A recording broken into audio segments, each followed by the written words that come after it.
I'm John Neal, and I would like to invite you to join me and First Mate Amanda Swan aboard Mahina Tiari for an odyssey in ice, sailing to Antarctica. After 4 months of sailing south along the Chilean coast, we left Mahina Tiari, a Halbergrassi 42, tied to a sunken ship in Porto Williams, a small Chilean Navy town 100 miles north of Cape Horn. Returning in October, the beginning of spring, we spent the next 2 months preparing for the challenging voyage to Antarctica, based in picturesque Porto Williams and the bustling Argentine port of Ushuaia.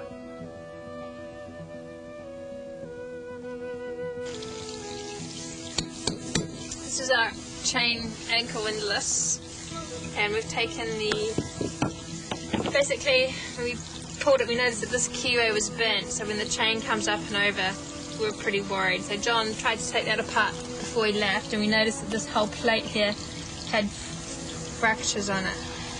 We were able to get a new plate with the bearings, and so we've just decided to go for it. And after consulting with a few people here, we're doing the best we can to take the old plate off and put the new plate on here.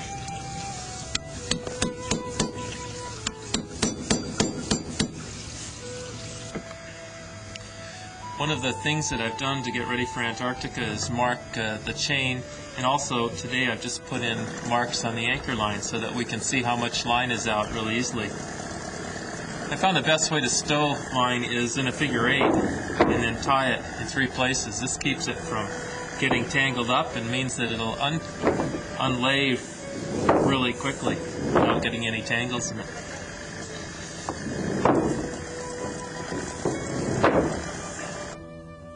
As there are no Antarctic cruising guides, we spent many hours gathering information on anchorages from the few yachts which had previously sailed Antarctic waters and studying the British pilot and charts. Provisioning Mahina Tiari for 6 people for 5 weeks in extreme cold meant that all meals had to be hot, nutritious and healthy. Fortunately, Ushuaia has an extremely well-stocked supermarket, unlike the small town of Porto Williams, which only gets a supply ship once every few months.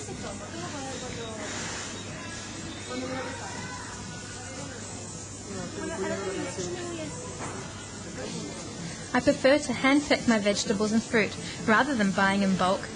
Onions, carrots, potatoes and cabbage are the most hardy. With a rotating cooking duty aboard, menu planning and food preparation is a creative challenge. It soon becomes known that if in doubt on what to cook on your day, I will always start with garlic and onions. I provision 1 piece of fruit per person per day and carry canned fruit as a supplement. Argentinians love to shop, and items are packaged in small quantities. I became acquainted with the deli staff and would ask them to slice and package 1 kilo packs of luncheon meats and cheese, which feeds 6 people for 1 week. Hearty soups are an essential ingredient to high-latitude cruising menus, so I ensured that Mahina Tiari's lockers were well stocked. As we're purchasing such large quantities, we always pack into our own canvas tote bags. It's generally a long walk or dinghy ride to the boat, and it helps to pre-organise items. A visit to the butcher for our fresh half lamb, and we were ready to set sail.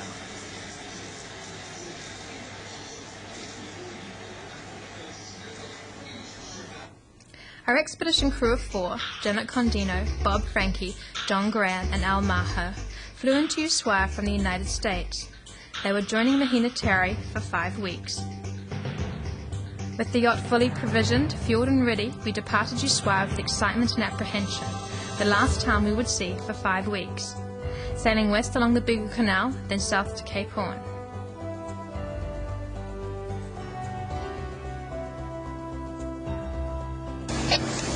Buenos Tardes, Mahina Tiari, Whiskey, Charlie, Delta, 5, 3, 4, 7, salida for Porto Williams and Antarctica.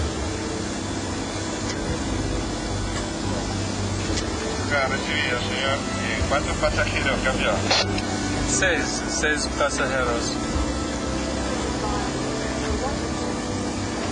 Recibido, señor. Buena navegación. Queda atento. Muchas gracias, Mahina Tiari. Buenos Aires.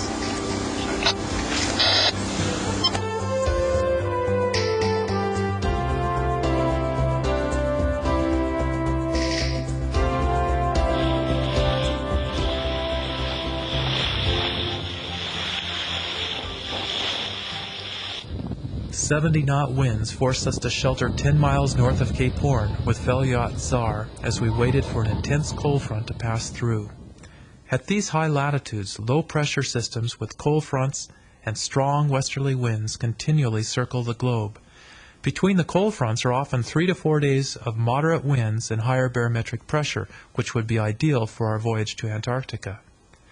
Our Furuno weather facsimile receiver provided printed weather charts several times a day from New Zealand and Chile, permitting us to track the weather systems for up to 1 week before their arrival.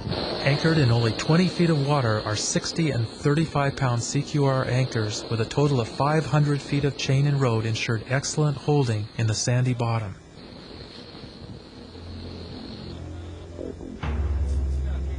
The following day we set sail on the tail of the cold front, passing Cape Horn and large sloppy seas.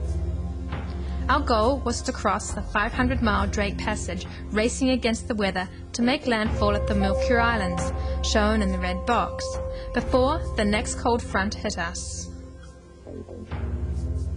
Safety at sea dictates the use of harness, tether, and high lifelines while on deck, and performing daily rigging and sail checks for breakage or wear.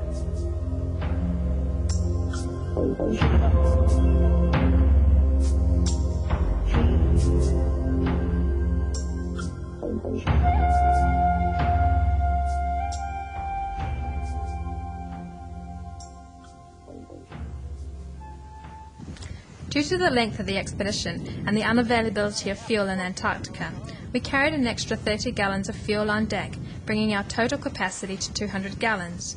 With the light wind we encountered on the third and fourth day of the passage, we motor subbed to keep our boat speed up to 6 knots, and were then able to carefully transfer some of the fuel from the deck containers to the main fuel tank in the keel, reducing the weight on deck. This job is tricky enough in calm seas for John and Al, and certainly not what you want to be doing in rough weather. Okay, great. It looks like there may be some northeasterlies coming. In those conditions, is that little passage in between Omega and Eta Island? Just prior to making landfall, we sighted a French yacht which had recently left the Antarctic Peninsula. Over our ICOM VHF radio, I inquired about the weather, ice, and anchorage conditions further south. The intense cold front we had been racing for the past 4 days since leaving Cape Horn was rapidly closing in on us, and weather conditions were deteriorating. So, to hasten our arrival, I hoisted the mizzen sail, which increased our boat speed to 8 knots.